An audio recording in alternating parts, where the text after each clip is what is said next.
Dear student, इस video में हम एलिमेंट्री कैनाल और डाइजेशन की बात करेंगे। एलिमेंट्री कैनाल एक लॉन्ग ट्यूब लाइक स्ट्रक्चर है जिसमें जो भी हम खाना खाते हैं तो एलिमेंट्री कैनाल के थ्रू पास होता है। ये माउथ से स्टार्ट होता है और एलिमेंट्री कैनाल उसके बाद माउथ के बाद इम्पोर्टेंट ऑर्गन आता है pharynx, then oesophagus, stomach, then small intestine, large intestine, rectum and finally ends at the anus। तो हमारी जो एलिमेंट्री कैनाल है वो माउथ से और एनस तक कंप्लीट होती है। जो भी फूड पार्टिकल्स इसमें जाते हैं, चाहे वो कार्बोहाइड्रेट्स हो, प्रोटीन्स हो या फैट्स के मॉलिक्यूल हो, वो धीरे धीरे इस एलिमेंट्री कैनाल में डाइजेस्ट होते हैं और अलग अलग पार्ट में डाइजेस्ट होते हैं। तो सबसे पहले बात करते हैं माउथ की। जो फूड की जर्नी है वो माउथ से, या जिसे हम ओरल कैविटी भी कहते हैं, यहाँ से स्टार्ट होती है। माउथ में भी बहुत सारे ऑर्गन्स हैं जो कि डाइजेशन की प्रोसेस में हेल्प करते हैं, जैसे कि टीथ हैं। टीथ फूड को ग्राइंड करने का काम करते हैं, मस्टिगेट करने का काम करते हैं, चबाने का काम करते हैं।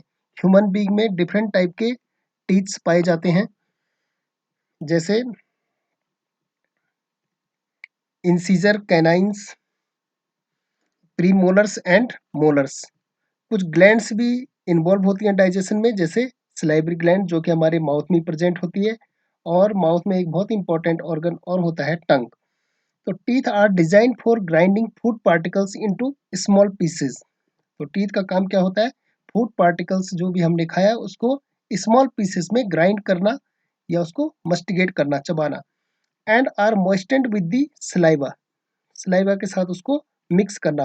Before the tongue pushes the food into the pharynx, इससे पहले जब तक कि उसे टंग क्या करे, फेरिंग्स दूसरा रीजन जो एलिमेंट्री कैनाल का है वहां पर पुश करे, उससे पहले टीथ उसको मस्टिगेट या ग्राइंड करने का कार्य करते हैं। फेरिंग्स इज दूसरा जो पार्ट है एलिमेंट्री कैनाल का, फेरिंग्स। ये वाई शेप्ड होता है और माउथ के टर्मिनल एंड से अटैच्ड होता है। It is mainly involve in the passage of chewed और crushed food from the mouth through the oesophagus. तो इसका काम होता है कि जो भी माउथ में क्रस्ट या चबाया हुआ खाद्य पदार्थ है उसको माउथ से ईसोफेगस तक पहुंचाना। जो फेरिंग्स रीजन होता है ये रेस्पिरेटरी सिस्टम का भी पार्ट है और डाइजेस्टिव सिस्टम का भी पार्ट है। ये कॉमन पैसेज होता है ईयर और फूड के लिए। जो थर्ड पार्ट आता है ईसोफेगस, इसको हम फूड पाइप भी कहते हैं। It is muscular walls of oesophagus moves in rhythmic wave like manner which carries the food down to the stomach. Oesophagus को, जिसे हम फूड पाइप भी कहते हैं, उसका काम होता है फूड को फेरिंग्स से और स्टमक तक पहुंचाना। जो मस्कुलर मूवमेंट होता है ईसोफेगस में उसे पेरिस्टेल्सिस बोलते हैं। और यहाँ पर जो स्लाइवरी एमाइलेज है, जो स्लाइवरी ग्लैंड में मैंने माउथ में डिस्कस की थी, उससे जब हम डाइजेशन पढ़ेंगे तो उससे इंपॉर्टेंट एंजाइम निकलता है स्लाइवरी एमाइलेज। ये ईसोफेगस में कार्य करता रहता है।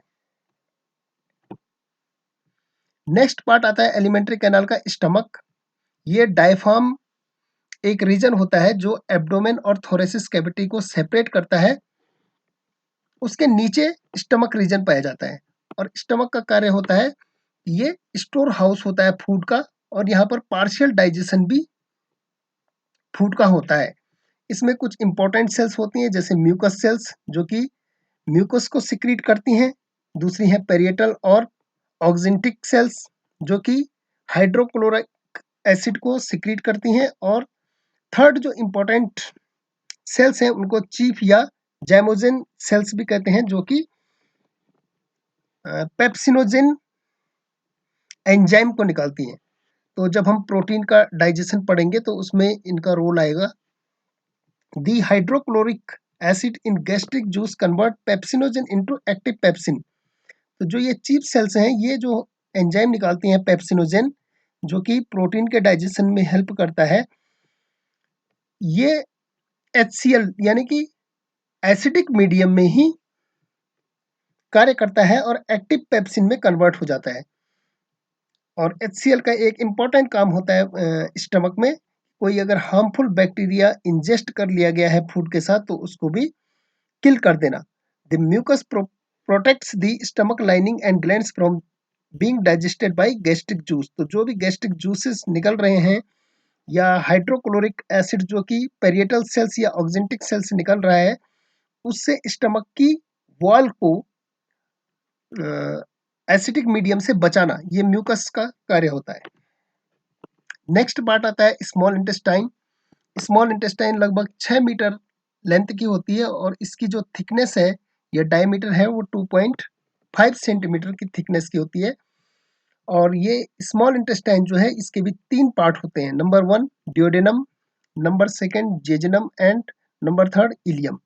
ड्यूडेनम जो है वो फर्स्ट पार्ट है और ये स्टमक के पाइलोरिक स्टमक में रहता है और ये सी शेप्ड होता है। In the middle of the duodenum जो दूसरा पार्ट होता है, तो 2 different ducts open through common aperture. अब ये जो ड्यूडेनम पार्ट है, यहाँ पे एक बहुत ही इंपॉर्टेंट एम्पुला होती है जिसे बोलते हैं हिपेटोपेनक्रियाटिक एम्पुला। तो वहां पर हिपेटो का मतलब होता है लीवर और पेनक्रियाज, पेनक्रियाज से लिया गया है। तो ये दोनों के जो बाइल जूसेस, लीवर से जो बाइल सॉल्ट आ रहे हैं और पेनक्रियाज से पेनक्रियाटिक जूस आ रहे हैं, ये डक्ट के थ्रू ड्यूडेनम में पहुंचते हैं। ड्यूडेनम किसका पार्ट है? स्मॉल इंटेस्टाइन का पार्ट है। बाइल क्या होता है? Bile a yellowish green alkaline juice is poured into duodenum through the common bile duct. तो जो बाइल है लीवर में बनता है, अभी आगे डिस्कस करेंगे, और स्टोर गॉल ब्लैडर में होता है, वही यहाँ पर ड्यूडेनम रीजन में पहुंचता है। नेक्स्ट इंपॉर्टेंट ग्लैंड है liver. It is the largest gland of the body. It secretes bile which help in digestion.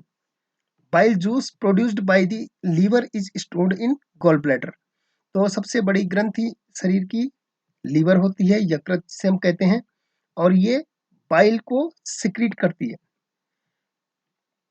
Bile juice जो कि लीवर के द्वारा सिक्रीट किया जाता है वो गॉल ब्लैडर में स्टोर होता है। There are 2 main function of bile. Bile के क्या फंक्शन है? पहले तो ये फैट का जो है, जो भी हमने फैट मॉलिक्यूल खाए हैं, फैट इंपॉर्टेंट फूड है उसको खाया है, उसका इमल्सिफिकेशन करते हैं। तो इमल्सिफिकेशन की प्रोसेस को मैं जब हम डाइजेशन ऑफ फैट्स पढ़ेंगे उसमें बताऊंगा, लेकिन इसका जनरल सा मतलब यह है कि फैट के बड़े साइज के जो मॉलिक्यूल्स हैं उनको छोटे साइज के मॉलिक्यूल में कन्वर्ट कर देना, जिसपे कि लाइपेज एंजाइम एक्शन कर सके। और दूसरा है जो एसिडिक फूड है जिसे हम काइम कहते हैं। अभी स्टमक में एसिडिक मीडियम बन गया था, फूड एसिडिक हो गया था, तो उसके लिए एल्कलाइन मीडियम तैयार करना when it is mixed with bile. तो बाइल क्या काम करता है?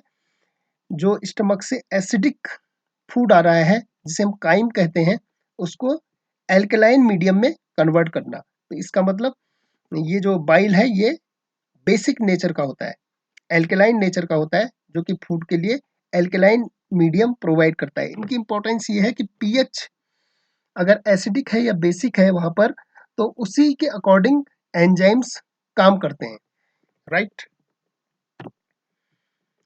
नेक्स्ट इंपॉर्टेंट ग्लैंड आती है डाइजेस्टिव सिस्टम में, पेनक्रियाज, और ये पेनक्रियाटिक जूस को सिक्रीट करती है, जो कि अभी मैंने बताया था कि ड्यूडेनम में पहुंचेगी पेनक्रियाटिक डक्ट के थ्रू, जो भी पेनक्रियाटिक जूसेस होंगे। और ये इसमें भी बहुत सारे डाइजेस्टिव एंजाइम्स होते हैं, जैसे कि इसमें पेनक्रियाटिक एमाइलेज होता है जो कि पॉलीसेक्राइड को तोड़ता है। लाइपेज एंजाइम भी पेनक्रियाटिक जूस में पाया जाता है जो कि फैट का डाइजेशन करने में हेल्प करता है। और ट्रिप्सिन और काइमोट्रिप्सिन, ये 2 एंजाइम्स भी पेनक्रियाज से निकलते हैं जो कि प्रोटीन के डाइजेशन में हेल्प करते हैं। तो इनको हम डिटेल में तब समझेंगे जब हम एक एक करके सबका डाइजेशन पढ़ेंगे। These enzymes catalyse the breakdown of their substrate in an alkaline medium. तो ये एंजाइम्स एल्कलाइन मीडियम में काम करते हैं, इसलिए जो बाइल होता है, जो लीवर से निकलने वाला बाइल जूस है या बाइल साल्ट्स हैं, वो फूड को एल्कलाइन मीडियम में बदल देते हैं। नेक्स्ट पार्ट आता है जो स्मॉल इंटेस्टाइन के बाद, वो आता है लार्ज इंटेस्टाइन, द इलियम जो कि लास्ट पार्ट था स्मॉल इंटेस्टाइन का, तो वो ओपन होता है लार्ज इंटेस्टाइन में। लार्ज इंटेस्टाइन को भी दो भागों में डिवाइड किया गया है। एंटीरियर पार्ट को कोलोन कहते हैं और पोस्टीरियर को रेक्टम कहते हैं। लेकिन कहीं कहीं पर ये इलियम और कोलोन के बीच में, इलियम किसका पार्ट है? स्मॉल इंटेस्टाइन का, और कोलोन पहला पार्ट है जो लार्ज इंटेस्टाइन का। इनके बीच में सीकम भी पाया जाता है। सीकम क्या है? ब्लाइंड आउट ग्रोथ है। The caecum ends into vermiform appendix. कहीं कहीं पर सीकम में वर्मीफॉर्म अपेंडिक्स भी पाया जाता है, और ह्यूमन बीइंग में इसका यूज नहीं है। वर्मीफॉर्म अपेंडिक्स वेस्टिजियल ऑर्गन है, जिसका पहले हो सकता है उपयोग रहा हो और वो अब हमारी बॉडी में रह गया है, लेकिन at present time there is no use of vermiform appendix in human body.